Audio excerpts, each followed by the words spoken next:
Welcome home. We are WNST, AM 1570, Taos, Baltimore. We are Baltimore Positive. We are positively here in Perry Hall. The Hall. Perry Hall. We're here at Massoni's. I've known Greg Massoni a long time. Nicole just came in.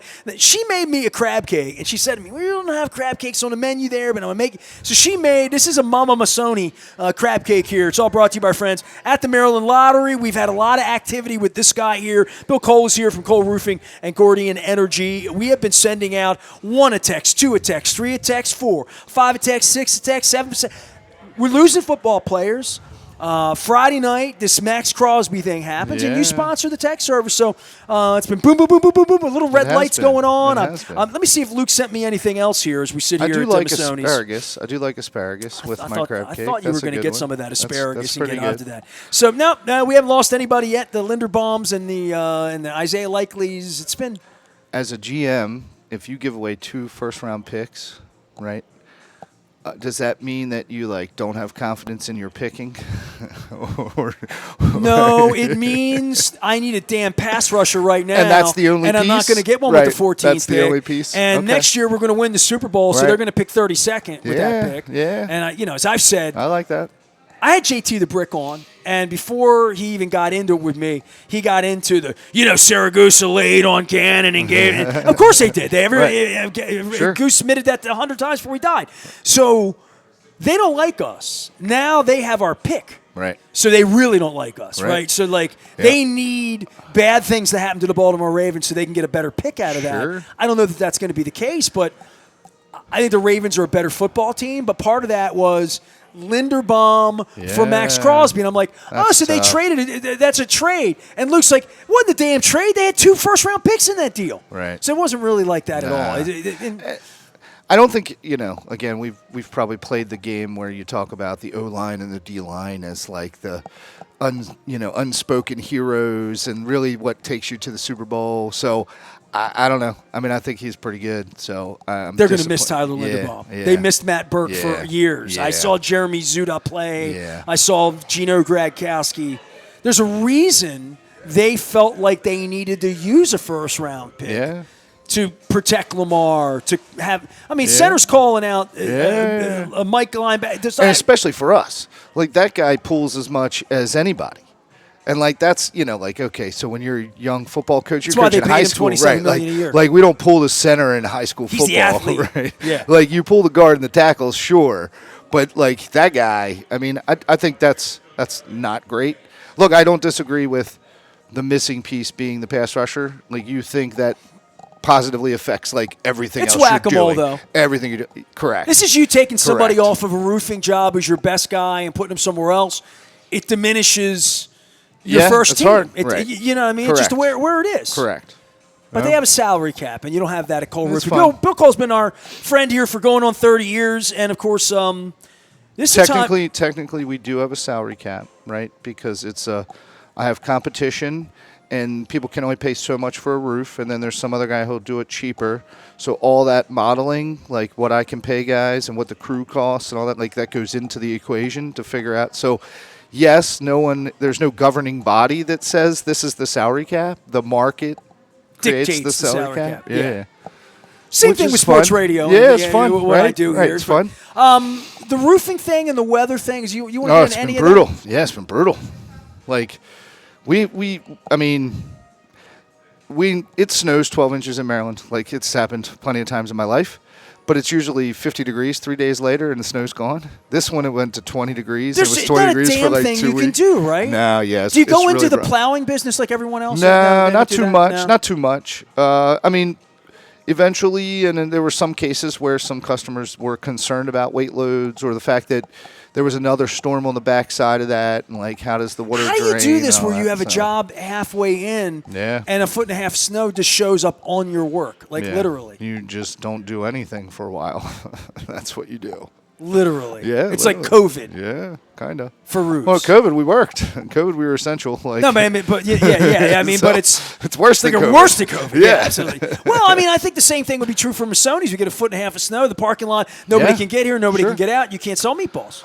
They're fine meatballs. It's the question of Uber Eats and DoorDash, right? Like, can they do some of that business? Like, all of us are just, well, you know, it magically shows up at the front door. Like, I had to explain this to my daughters. Right, I'm like, you can't just do that. Like, it's not even safe for the Uber Eats people out there. Like, you can't just order off of that. It's really nothing you can, I mean, this was the worst, weirdest storm, that 4 inches of ice on top. It was rough.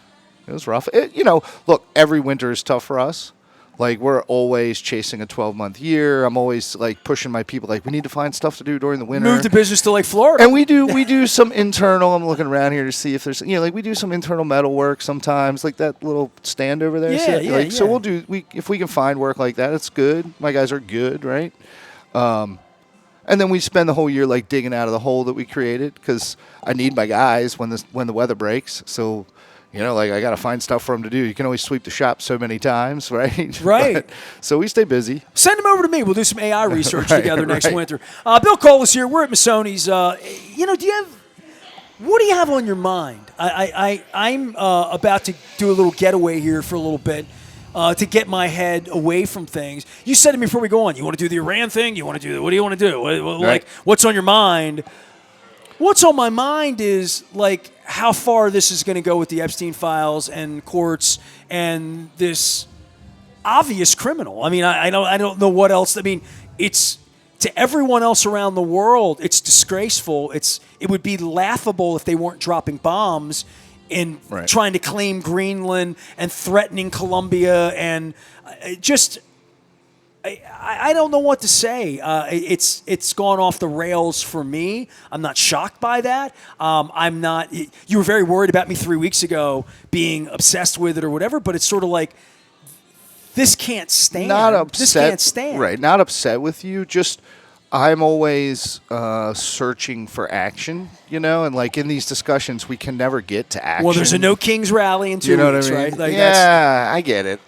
But that, like, so I'll be honest with you. When you're starting to try to rig elections, we're really. Yeah, they've been rigging elections since the beginning, buddy. Yeah. Since the beginning. Yeah, my mom, when she was born, she couldn't vote. Right. So you shouldn't be with the people that are rigging elections if you really believe in a democracy. If you really believe in a democracy, if you're a citizen here, you should want that person to vote. There's one party that really doesn't want, they want as few people to vote as possible. They really do. Whether they're legal or not, that's really what they want. And that's problematic. It's problematic. Yeah, I'm going to avoid that slow pitch softball you just threw down the middle there. That's problematic, though. I'm going to tell you. Well, that is at the heart of the democracy, though. Yeah, but I think that we kid ourselves into thinking that this is like a free, like, voting, like, and it's not influenced or controlled or manipulated. Like, it's been controlled and manipulated forever. Like, forever. Not by foreign money. That's way more recent. That's probably true. Like, certainly that is order true. of magnitude greater, right? So, like, maybe the money somebody that could throw an us. election. Yeah. Or the foreign influence. Like, yes, I would say for 200 years or maybe 150 years, the influence was all internal, right? It was, look, go watch Die by Lightning, I think it's called, on Netflix. It's about the Russians weren't trying to get Nixon elected. You know what I'm saying? And at that point, they had no sophistication to try to get Nixon. I don't know enough. They couldn't control the media. Yeah. They didn't have the money. There was no Facebook. There were no troll farms. They had no. Their only way to affect America was to find spies that could affect things. Yeah, or if you were trying to take down the Twin Towers, you would plant people here who were essentially spies. I mean, literally, those guys that took down the towers, that took the training, they were spies sent to do damage in our country. That was chaos with, like, get smart. You know what I'm saying? Like, literally. That's totally, what bad guys used to be. I don't know enough to know, like, the Nixon time frame. I feel more comfortable talking about what was the Leonardo DiCaprio movie? Titanic? No. Gangs of New York. So there's, like, a scene in there. I haven't seen a movie in 30 years. Well, this is a good one. All right. So there's a series in there where they're voting the politicians, and all the gangs are running around grabbing people and taking them to the polls, pulling them out, cutting their hair, shaving their beards, taking them back to the poll again. Like historically, elections have been manipulated since the beginning of time. So, again, I'm more interested to talk AI than this, only because I feel like that is actually fundamentally more impactful, right? We've and had I want the to get ahead president of it, of and I the want to United understand States basically blackmail Anthropic and ChatGPT and Claude 2 weeks ago for war efforts. That's where we are now. AI's new, and the hell does Pete Hegseth know about AI? Well, like, seriously. That's a good topic. This is real. 'Cause, The this one, topic is I didn't- unqualified people. I didn't get to talk to anybody about this, but like when I bid a government job, the specifications are identified, and when I submit my price, it is to meet the specifications that they asked for. Like, I have to deliver what they wanted, and that's what my price is supposed to represent. If I miss something in their rules, they're not going to pay me more, right? Now, if they miss something and we find something that was unforeseen, sure, maybe they have to pay more.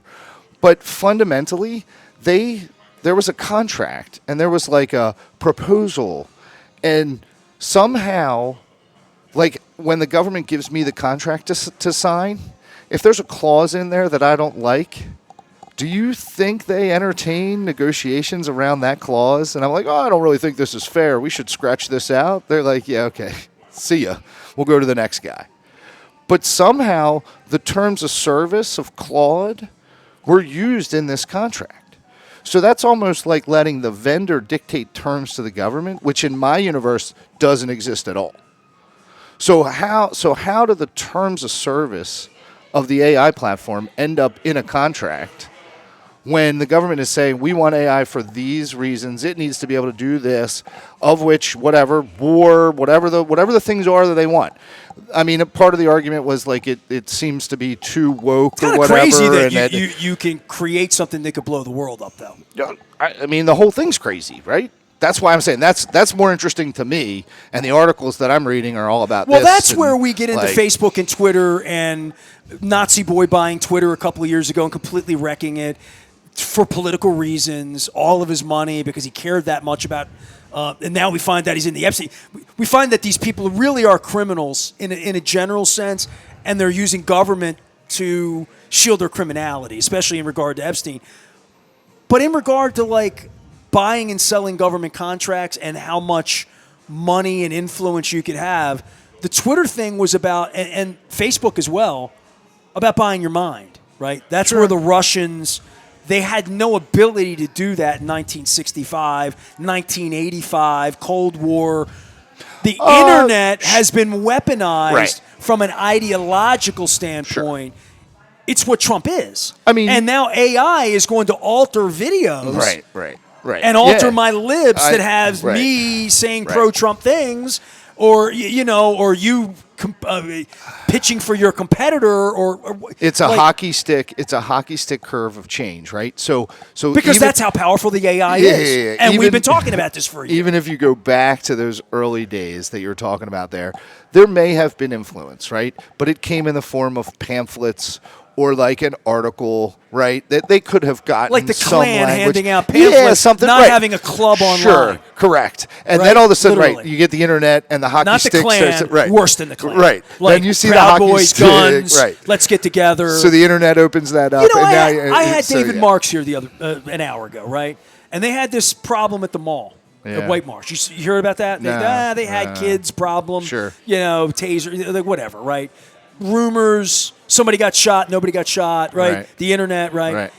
And then he said to me, well, the mall and the police knew hours before that these kids were coming. Right. Well, of course, they were on TikTok or whatever saying they're coming. Sure.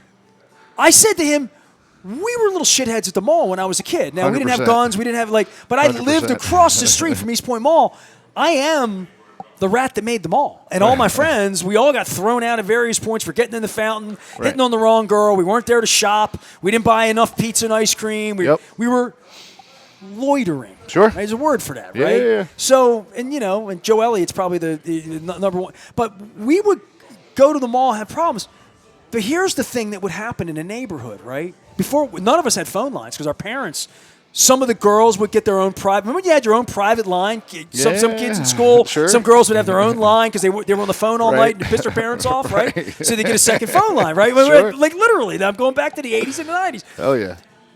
I distinctly, when I had Marks here, I'm thinking about trouble at the mall. I'm thinking about all the stupid stuff we did, and I'm thinking, we went to the mall to find each other. Right. Right. We literally, Right. I'll meet you at the mall. Where? We'll just Right. be walking around. We'll be looking for girls. We'll be at the arcade. Yep. Well, wherever in the mall, right? Yeah. Getting a cookie, whatever we're doing. Record shop, sure. where I worked at Oh, yeah. Soundwaves. Sam That's Goody. gone Yeah, now. yeah. So you Reach talk for about the beach. the ability to organize and for It's Proud so Boys easy. Yeah, so or easy. for troublemakers Yep. or for a book club. Yep. That didn't exist. Right. And now it has been overtly politicized, purchased by Nazis, Elon Musk. Well, they still maintain that the good outweighs the bad, right? That's their primary argument. When we start to talk about like the algorithms and how they're like ruining all our kids' brains and all that stuff, like they're like, yeah, but the good outweighs the bad, right? Like reconnecting with someone that you knew in elementary school is like the good. And Well, it's that's like, the AI thing for me. Is The it? good outweigh the bad for me. Right. 90 days in, yes, very, very much so. I mean, it has made me a Yeah. much more powerful business owner. It has made me get answers so much more quickly and saving me time. It's a year and a half, 2 years old for most of us in using it. It's 6 months into like real maturity where like it's not hallucinating on me. Right. I'm trusting and we it. still know that's immature, but I'm maturity trusting relative it. to I'm yeah, trusting sure. it to help me Sure. plan trips, to get things done, to get Sure. answers I want, not to cut corners. Because I'm not cutting a corner. Cutting a corner means like you're doing it cheap or you're doing Right. like I'm saving time. I'm not cutting corners. How about that? So I'm gonna do this. I'm not gonna do this justice, right? But I've read this article and like the premise of the AI around this concept of job deletion, Sure. right? Okay. And we're all smart enough now to know that it's the white collar jobs, right, that are going away, and it's starting in tech, like in the coding, right? It can code better than humans now, and then humans got to scrub it afterwards or whatever. But we're on this path. So the story I read, which again I'm not going to do it justice, It can but- plan a trip quicker than any travel agent could possibly. Correct. Okay. Yeah. So that's great. Hold on to that thought. So it's taking out all these coder jobs, right? And then the companies that are benefiting from that, right? They're going to see stock market improvement, right? Their prices go up. So everybody's going to be so happy, and look at all this efficiency we're costs. finding, Yeah. right? Yeah. Okay. So then it starts to move into other jobs, like you said, travel agent. That's a good one. Real estate, right? There's lots of people involved in those transactions that if they figure out how to automate it, right? Like it serves you up the houses, you go watch them. Well, think of what somebody does Uber the did to the mortgage, taxi right. drivers in New York, right? Sure. Yeah. So you start to go through all these different industries, and you see the job loss. And like the problem with this faster, better version of these companies is that there's no consumer making a wage that then goes out and buys the other services in our economy. So like if this person loses their job and the AI does the work, and no one's They're taking not going that to the ballpark to sell. Correct, Right. correct. Yeah. So this story was all about sort of this like cascading of events. I've had 3 or 4 Of people that have read around- some of the more doomsday Yeah. part of this. And then look, the guy Economy says, doomsday. the guy sets up the article like, hey, look, me and my buddy were just kind of pulling on this thread. It's not really meant to scare you, but it's like, here's where we went with this. And it was pretty interesting from the idea that 30 to 40 somethings, right, are prime consumers.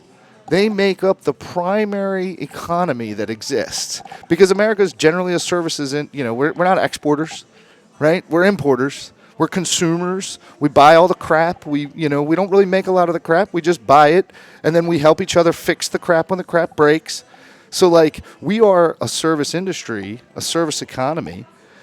And the primary concept was it was like ghost GDP, right? That like you're not actually creating the services because there's no one to buy those services. Well, at some point, somebody's going to have to, grow the cotton and grow the cucumbers and grow the tomatoes and pick the tomatoes and get the blueberries. And we have drone tractors that are doing that now, and it's got computers in it. And my buddy, he's got a phone. He's got this tractor. You get to sit in it, and this computer's fancier than the computer I use every day.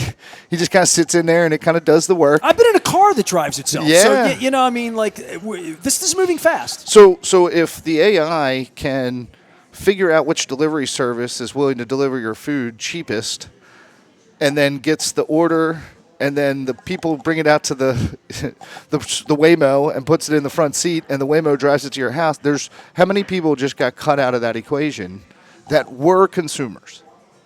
Like, that's the part that is concerning to me.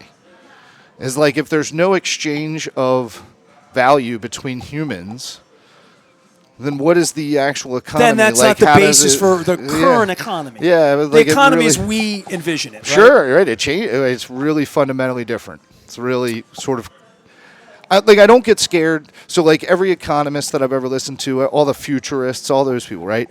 They love their charts and their graphs and supply and demand and all these rules that exist, and I dig all that. But every one of them doesn't have a chart for human innovation, human adaptation, the invention of stuff. Like, they don't have a chart. Well, this for AI that. thing, for me, if anybody's played with it to the extent I've played with it, and that's a couple % of the people at this point, Sure. because people I talk to are everybody on my side of the aisle, on the left side of the aisle, the people that are really left. I hate it. It's awful. It's hard. I'm never gonna touch it. I'm like, all right, man. Like, I don't know where you're gonna get a job. How do we politicize AI? You I don't keep even like get wasting that. your time. You want to waste your time, or do you want to save time? I don't want to waste time, but I don't want any AI. I don't even and I'm know like, how that works. all right, man. This reminds me of me when my kid texted me in 2003, 4, and I had the little envelope at the top of my flip phone. I said, looks like an envelope. What is that the thing? hell is that thing? My son's Right. like, oh, that's text. We just text each other all the time. That's what we're going to do. I'm like, I will never text you. You're right. Call me. Never text you. Right. And then within 18 months, I had a bunch of old white guys in my life that were calling me. I'm like, you haven't called on? Like, we don't call each other. I remember when I was middle. talking to you, I don't know how long ago this was, but your voicemail literally said, don't leave me a voicemail, just text me. Like, that was the voicemail. Because I don't want to go listen to I the got damn you. thing. I totally understand. I totally understood. And all that being said, you're going to spank me because if you were my AI guru and you're in that space, I hit Rosenfeld 2 weeks ago at Web Connection. I haven't even begun to maximize the easiest low-hanging fruit. So when I created my clone back in November, my clone knows everything about me. And if you're in the AI space, you know this, right? So, and me being a public figure where all of my work, everything I've ever written, anything I've ever done, huge advantage, piles up on me in a good way, not a bad. It's a good thing. Sure. The first thing it said to me, all right, let's go. I'm AI. We're going to get you going. Right. Give me your voice right now. Right. It's the first thing it wanted to do because it wanted to create commercials, create content, do the thing. Yeah. It is literally, I'm about to go on vacation, and it's on the top of my list. Do you think I have any tape I could feed it? So I have to ask it, do I want it to be the conversational guy I am with you right now, which is what my show sounds like when I'm with you? Right. Do I want it to sound like books on tape when I read Purple Rain? Do I want it to sound like, hey, come to Costas and join me. We're going to have some game. Right. So there's all of these. The 90s DJ There's the commercial radio voice. DJ. There's the somber, I'm sorry you lost someone voice. Yeah. That calm. But it needs to be smart enough to know the content. So I'm trying to give it my voice as a natural thing, but my voice is affected from commercials to radio to when I say to my wife, hey, honey, I need some toilet paper in here. You know, like whatever my voice is. Had I done it in November, I would have given it to ChatGPT. By the time I got to January, my AI guru gave me the 11 Labs or whatever, the one that does it ninja. Sure. And also said, now you need to give your video clone too. I'm like, what? All right. So it wants to create the video clone of me, right? Yeah. Where I could do the show or be on a bar stool and telling jokes, and then it'll take anything I give it that are words and recreate it in whatever way I want. So if I want to do my show from a background that looks like the Comedy Store on a stool, it would create it based on the transcript, and it would create it so incredibly lifelike that you would be duped into thinking you're listening to me, but you're not. Right. I haven't done any of that yet, and I could. Well, I can hit a button right now and refresh all of my commercials. I wouldn't give you a hard time without me doing it. I don't give you a hard time about that because for me, the first step in that, and I don't know where our lawyer friend is when we need him, but it's like, gotta get Schuler how in do you? Well, this might not be his bailiwick, but like, how do we trademark your voice, your likeness? Ooh, NIL to protect that, because once it's out there, like, sure, I think you want to believe that it's secure. You could take a Barack Obama's voice right now and put it on Donald Trump's lips moving. It happens every Monday morning for football coaches, right? I understand that. We're way past the point. Now we're at the point like the election 10 years ago. Do you know it's the Russians that own the Confederation Patriot Act, with 400,000 members? People are duped into a lot of things and gullible into a lot. I mean, I think the guys running the country is about gullibility. This has to get like 5 years down the road, and the Supreme Court will take it up, and they'll decide who gets protection. Here's and what who I want doesn't. to do. This is my thing. I want to see. I'm gonna kick the machine. Okay. I'm gonna give it my voice. I'm gonna give it the commercials. I'm gonna let them record your commercial. Yeah, sure. Coal roofing, Gordian, all the things I've ever said here. Yep. In all of my life, I've never had a commercial done fake. Right. So I want to try it, Right. see what happens. Right. I think it's going to work. And I don't know that 6 months ago I would have believed that. I don't know even in November when the first thing my clone said to me. If you go back to my first clone conversation, it's, all right, let's run your business. I need your voice. Because it wanted to it wanted to create that efficiency to say you don't need to record your own commercials anymore. Right. I haven't done it yet, but I'm going to. I would say I feel like 97% sure that it'll be gonna fine. Work. Yeah, that if I send it over to you, you won't know that I didn't do it. You could, if you really want to know. Well, you're my client. Could I fool you? I think I will fool you. Yeah, I think I will fool you. I mean, I would assume as your client that you're doing this, and so I wouldn't that sounded like you. That's fine. Go with it. Like, whether it's you or not, do I care? I don't care. 15 years ago when it was longer than that. That was almost 20 years ago. But let's say between 15 and 20 years ago when I created WNST.net. And you were in my life right around that point. You were running your family's business. You and I were doing the Smart CEO events. 2007, 8, 9. Because Brian Billick came into the partnership in 8, 9, 10, in that range. Before Brian came to my company, I had charged a young lady in my company with going over to the Best Buy and the Apple Store and trying to figure out the Dragon voice. Because what I wanted to do was take all of the hosts at the radio station and record, because we were recording a lot of it anyway. Sure. Yeah. We got to the point where we recorded everything and played 12 and 12. We would play Drew Forrester at 6:05 p.m. Yeah. Because I didn't want to run overnight radio because I thought it sucked. Those guys would never let me do any of that stuff when I worked there. So the idea was, for me, if we could transcribe what they were saying, those words could then come to the website and we would have written content. Right. We have moved to the point now where we're way beyond. We couldn't get it. Here's the problem with the software.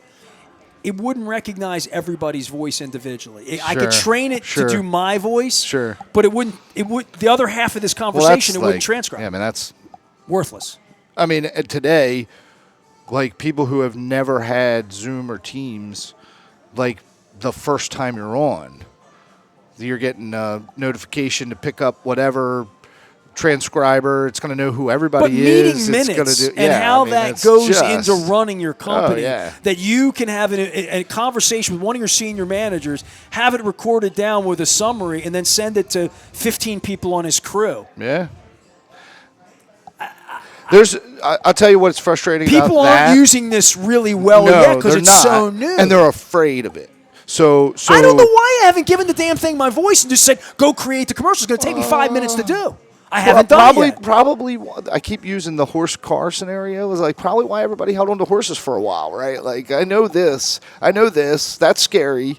Once you've been in a car that drives itself, and I've been in several in Phoenix. Last Wednesday, when I did the show at Gertrude's in the afternoon, and I called an audible to go see this REM band in Philly, and it was like, oh man, this band are going to play live.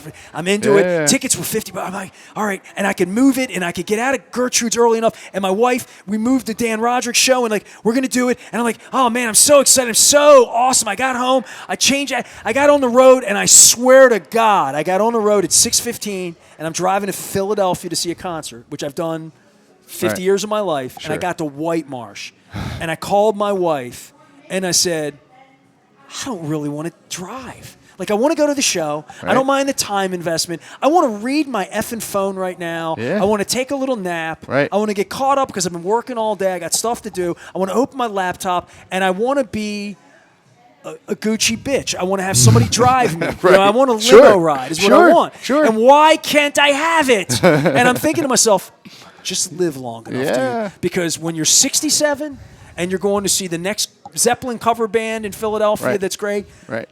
The car will drive itself to Ocean City if I live long enough. I mean, it will. It does. It does it better than an Uber driver. Right. It thinks better than you do. But how far away is that? I don't know, but I know it's here right now. It can't be that far, right? It can't be that far. How far away were we from sending texts to each other? And I told my kids, stop it. And then a year and a half later, everybody's doing it. Yeah, I mean, the AI thing's going to have this cliff where only only a handful of people talk to me about it in that way. There's going to be a cliff where people are going to see I can take a picture of what's in my refrigerator and just going to give me a menu. Right. And that's going to be better than rooting around. Right. I mean, look, for me, it already, like, it just kind of solves all my questions. Now it can't jump out of the computer screen and go implement things and, like, get motivated to motivate the other people to do stuff. But if I'm like, hey, I need the framework for my sales department by vertical, like, give me, like, let's work through this. Yeah, in like an hour, I've got all that framed out in a way that makes sense for us. It gives us I'm a journalist, right? Who, sure, what, where, why, and when, right? To me, the piece on the AI that you're talking about is the efficiency of the time, but also the confidence level of getting the best answer, but also the do-it-yourself part that I am two left hands, I'm not Schneider. My wife has the tool belt. You're much more technical in that way because you're a handyman in that way. I don't have the ability to do that. It will tell you how. Sure. It will tell you how. And that unto itself is something, I don't know how to do that. I don't know how to do that. I don't know how to do it. Like how many times you said, I don't know how to do that?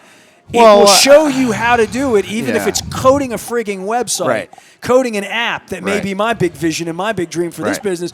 It will do that in a way where 9 months ago I was on the phone with people in India trying to do that. And it's all over with in that way. You don't need to worry about how to do it now. And then you wonder, is that possible? Is that possible? You can then ask it and say, holy shit, that is possible. Right. That is possible. I can do that.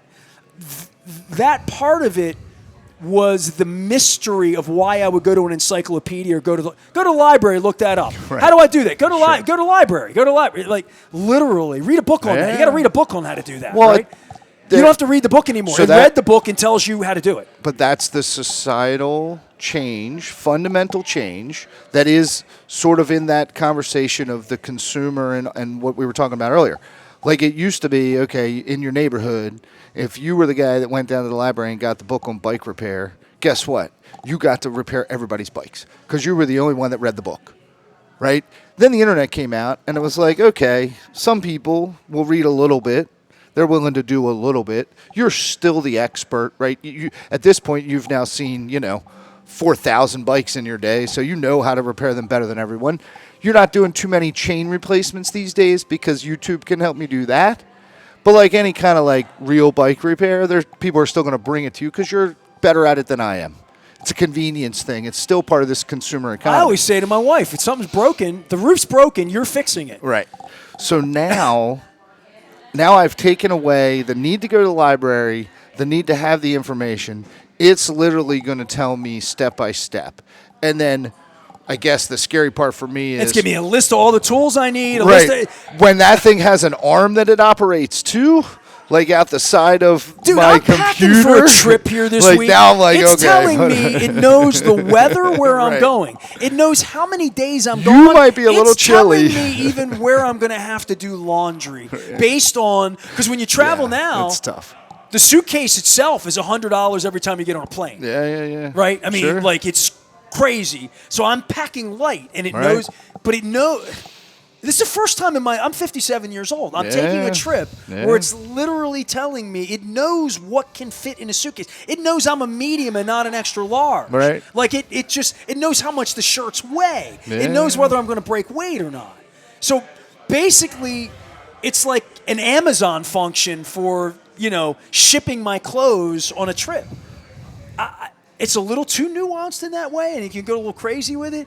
But when you think about the possibilities of what you can do with it. Right. So the other part, like I said, I wasn't going to do that article justice. The other really interesting part is there's some amount of buyer inertia that exists in our market. So once you have chosen to buy something from a certain place and you build trust around that, you stop shopping, right? Once you find the brand you like, correct. Right. Okay. So and brands rely on that, right? Like that's why they have sales, right? They'll do a sale to get you the first time, but then it won't be on sale again because they sold it at a loss the first time to get you into the clubhouse. Now you're in the clubhouse. Now we start jacking it up, and then they finally get to break even. So if you can have AI doing customer acquisition. Sure. If you can have AI doing the research for you so that you can buy at the best price all the time, that entire philosophy of how to make money on customer loyalty completely goes away. Because it's not my loyalty anymore. I have nothing to do with it. I've turned that responsibility I want to click a over. button and get what I get. Correct. That's and I don't, and it's not even that. Hey, I need cola. I don't care what brand, right? It's going to find, and it's going to get it delivered to your house. Next thing you know, it just shows up the next day or that same day or whatever.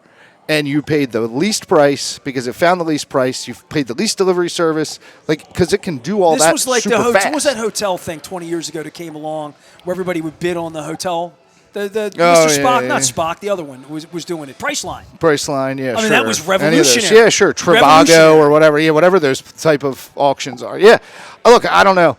This article was enough of those interesting, sort of things where I was like, okay, I hear that. Like, I do have buyer inertia. That's what the stock market is for tickets, right? The day the Springsteen or the Rush tickets go on sale, it's if you want it now, you're going to pay this price. You wait till later, might not be available, scarcity. Right. But if it is, we'll give it away. Right. And if you're willing to watch or miss the first 5 minutes, you can probably get it a little bit cheaper. Kind of reminds me of my Pennsylvania Dutch getting the donuts a second day. Bill Cole is here. He is Cole Roofing and Gordian Energy. Tell me what you do and getting on roofs and the. The sun's out today. This means I can get them solar panels because the sun's got to be shining for. Beautiful day today. Yeah. So commercial roofing, doing a lot of repairs after the winter we had. I believe you were even pitching my thaw freeze cycles that I explained to you. When it starts melting and then it freezes and it starts to bust stuff apart. Like we're fixing a lot of that these nowadays. Little moths flying around are pissing me off, and I think they're coming from the attic, but I don't know. No? They're just birthing from everywhere. When the sun comes out that first time, 70, there's bugs everywhere. Okay. But and commercial solar. I live out in the woods now. I don't know. Right. Still trying to just help people understand what the economics of solar really are. So. All fun, all good stuff. The solar thing, energy's expensive, dude. Yeah, it certainly is going up. And it's interesting, even the messaging coming out of the White House has changed, right? Like, big, beautiful bill really attacked the solar industry. Big, beautiful bill. And then...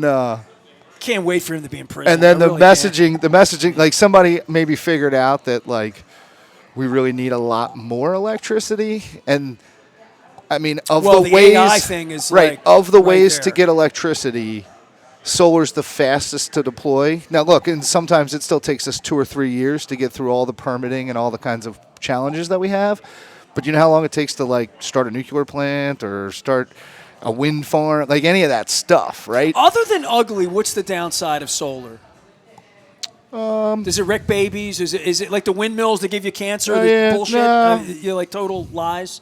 No, I mean, look. What's the lie about solar? Why is it sun don't come out, you don't get no energy. That's stupid, right? So it just...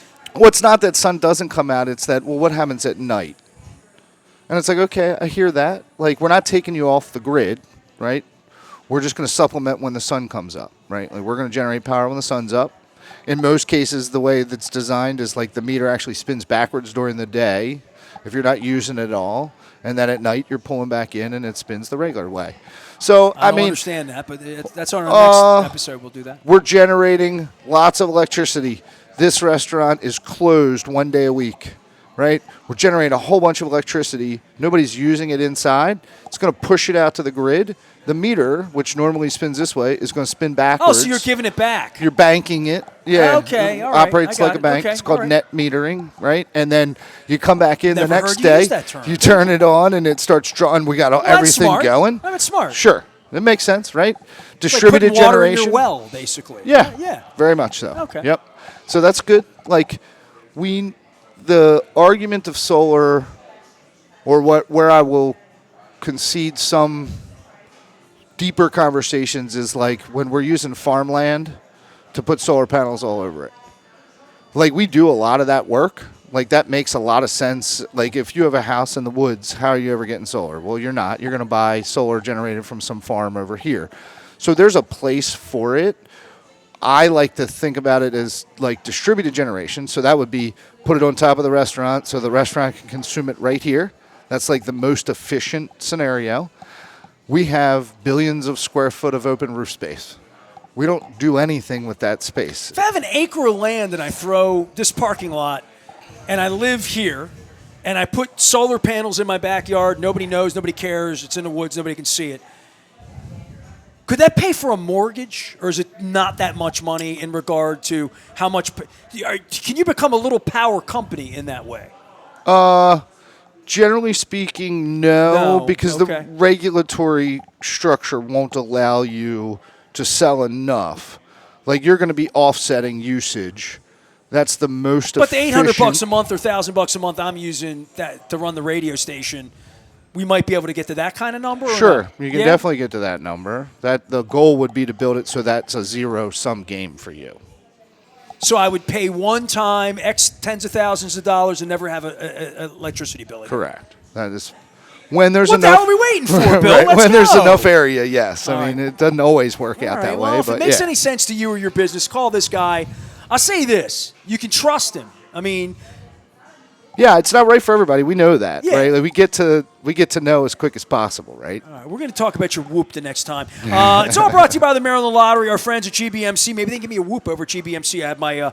I have a real. My wife said to me the other day, "You going to get a checkup?" And I'm like, "It's already in my calendar, man." And April 30th, I think, is my checkup. So GBMC, let's go, Dr. Sanusi. I appreciate you. Everybody at the Maryland Lottery, I appreciate them too. They have new tickets that I'm going to have when the baseball season starts. That are the state. Last year they did an art competition, and there were 4 winners. So I'm going to be giving those away in April. But right now.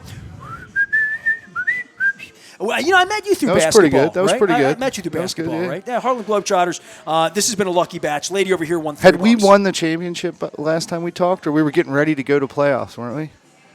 We did. Maryville did manage to win the Are you a C champion conference coach? Yeah, Like John Harbaugh? Yeah, that is true. Championship coach? Yeah, that's true. True What did story. you win? C conference, IAAM. Yeah. Why that's did you fun. win? Do you have better talent or more tenacious? What happened? Good shooters? What do you have? Good rebounding? What's your spec? Good defense? Playing a 4 corner? Playing a stall? What are you doing? I mean, I think just tenacious, never quit spirit girls, right? Who just weren't going to be denied. Dogs. I like it, man. Yeah. Get down there, working hard, Yeah. rebounding, Yeah. digging it out. Whatever they making needed to the do. pass. Right. Max effort the whole time. They bought in and they got the Dude, reward, I coached right? one basketball team in my life. It was over at Golden Ring Middle and Bino Ransom was my star player. We did okay. Right on. Bino was ambidextrous when he was 11. He was. I mean, Bino was Right a on. player. And he still comes. He's this big, and he's old like me now. Right. He calls me Mr. Nestor, Mr. Nestor. I'm like, don't Mr. me. My friend's kid sent me a letter from college, Mr. Nestor. It's okay, Mr. Nestor. You'll be fine. I shaved this morning. I got rid of all the gray. I'm not going that. I'm going to have some more crab cake out here. We're at Massoni's in beautiful Perry Hall. I would highly encourage you to come out. Don't order the crab cake because it's not on the menu. That smells good. Did it special for me. We got some asparagus here, some saltines. Get the meatballs. Come out here and get some delicious Italian food. I've been friends with Greg for a long, long time. His daughter, Nicole, is here. She's going to be on the show. My buddy Terry Cook, who was a King of Baltimore sports competition member. He was in the year after Luke, I think. The year Luke won the contest. I think it was 2009 or 10. I'm going to ask him. Terry Cook, big sports guy, poker dude, good guy. Fun. He wrote me 2 weeks ago, and he said, "You're coming to Massoni's. I work evenings at Massoni's. I make the drinks." I'm like, "Come on the show. We'll talk some sports." It's good to know the guy that makes the drinks. You got anything you want to say on the Ravens or on the Maxx Crosby thing? You're a Raven fan. No, it's all good. We talked about it a little bit. Like I'm not a big fan of the mortgaging the future, but if you're one piece away, you gotta just go. You just gotta try. This is our year. Yeah. I mean, I guess, right? Well, it also says to me, DeCosta's getting a little hasty. He's not going to do this a whole lot longer. Yeah. And he's 60 and, getting there. And I would think that Bisciotti, sees this as we got one run here in this quarterback for 2 or 3, 4 more years. I think that's the pressure. That's the pressure. We'll worry about later when later comes. Yeah, but I was a little shocked when the WNST Tech Service, brought to you by Cole Roofing and Gordian Energy, came at 9:38 on Friday night. I was asleep, so I told this story earlier. I was at a charity event. Did you get your own text? With a bunch of people that work for the Ravens, so it was interesting. Oh, conversation. They learned on the WNST Cole Roofing? I don't know how they found out, but it was the topic of the discussion from that point forward. Because of my age. And it was Friday night, and I had gone to Philadelphia Wednesday night. Friday, I did the show over Costas. I did yoga. I came home. I busted my ass. At 8:30, I went to bed on Friday night. And the cat woke me up at 2:30 in the morning, and I didn't have my glasses on. I looked down, and I'm like, Ravens, Raiders. I'm like, they traded Lamar to the Raiders, for Mendoza, right. I'm like, right. That would, whatever. I'm sure. like wherever, Could be, right. So I looked down and I saw it, and Luke then sent me a text right after. He's like, "We can do radio right now if you want." I'm like, "It's 1:58 in the morning, Luke. I don't think you want me waking you up right now." And I did text him back at 1:58 thinking, well, he's young. He ain't young anymore, but he might be awake at 2 o'clock watching a late Sports Center or whatever. Right. We got up at 7:14 a.m. on Saturday morning, and we did a radio piece. My wife's had cancer 12 years ago, so this week it'll be 12 years. I have never done a Saturday 7 a.m. radio piece. Wow. So we deem this that important. Code red, urgent, off the charts. Okay. Dealing 2 number ones. And the first thing I said to Luke in the morning when we did the show is a little gravelly, I had a little coffee. I had been up since 2 in the morning, so it wasn't like that at all. I'm like, F them picks. F them. That was never the Raven philosophy. No, it was not F them picks. Right, no. I mean, this was the opposite. Opposite. You want our fancy little thing? Here you go. We'll give you every guy we got if you give us enough picks. We'll take your number 1 next year, and then your running back will get hurt, and we'll get the number 4 pick and take Jamal Lewis. Sure, yeah. We'll fleece your ass. Yeah. Well, I don't know. I don't think it's a fleecing. I think it was a fair trade. I'm thumbs up on the trade. I don't know. They have science on that stuff. I mean, 2 number 1s for a guy. What's he going to in his 6th, 7th season, something like that? He's 7 and he's 29. Right.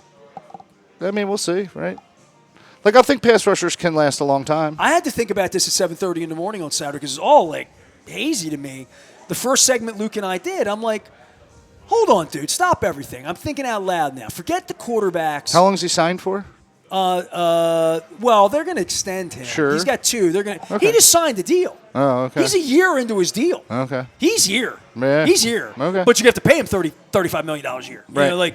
He's here. So he's a real thing. Right. Meniscus aside and all that. But I said to Luke, I'm like, for whatever reason, this makes sense to me, and you think, well, next year the pick's going to be a low 20, high 20, wherever it's going to be, what you would do with it. What are you trying to get with the 14th pick in the draft? But I also said, like, this is not a desperate move, but it's an all-in move, and this is an organization that wanted to be competitive every year, as Bisciotti said it. This doesn't bode well for 2030, right? Like, it doesn't because of where they are, but I don't think it matters. I don't. I think they realize that, like, with Lamar, there's a time when there is no more Lamar, and whenever that time They probably won't be very good anyway. Yeah, what are the chances that you Unless you draft another one with the right? You get lucky, and I mean, if not, you're down for a year, and then you bounce right back. Or some weird. You trade everyone for all them picks. The right? quarterbacks don't ever hit the market, right? So, that's the weird part for me. So, but we've won, Trent Dilfer, Tony Banks, like, and I think that's still doable in the NFL today. Like, some people might question that or debate it because the guy who just won the Super Bowl is on his fourth team. Yeah, right. And he was a lottery pick with the Jets. Right. Yeah. I don't know. It's fun. It'll be fun. Football season. We got to worry about baseball. Opening day around the corner. Bill Cole's here. We're with Massoni's. It's all brought to you by the Maryland Lottery. I am Nestor. We are WNST, AM 1570, Tassel, Baltimore. We never stop talking. Baltimore positive. I got to change that to my 27th year because we got another year.